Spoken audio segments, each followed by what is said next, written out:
但是這麼多年，我一直都沒有忘記你。我們能重新再開始嗎？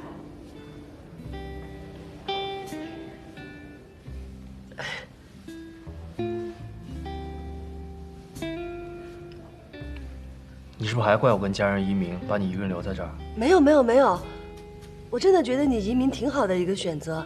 你看，你現在在國外，有地位，有事業，一切都挺好的。但是我沒有家，我沒有愛人。如果老天能再給我一次機會，珊珊，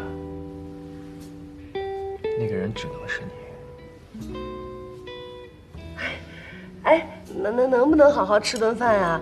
那些陳年老事兒能不能別再提了呀？我覺得咱倆現在做朋友挺好的。珊珊，你能不能給我倆一次機會？你先別急着回復我，你考慮一下好嗎？行，那就等這次同桌的你派對結束之後，咱們倆再聊這事兒好嗎？好，好，來吃飯。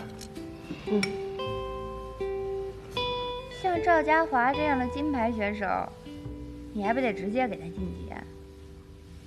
哎，我不會是在做夢吧？突然出現一初戀情人，還要帶我去加拿大？怎麼着？天上如掉下一大餡餅，你還不趕緊接住啊？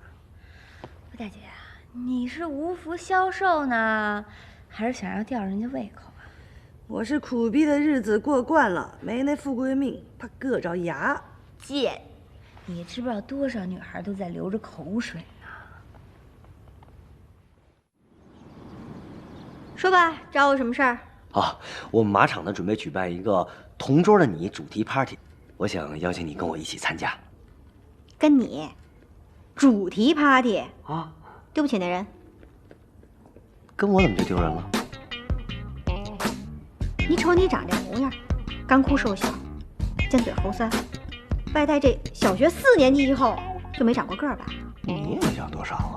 嘿，告訴你，我這種身材叫小巧玲瓏，你那個叫2等殘廢，咱倆是有本質差別的。我現在知道為什麼你還單着了，就你那嘴，一般男人真接受不了。切，就跟你還不單着似的。告訴你，現在單身是流行，結婚那才叫另類呢。實話跟你說。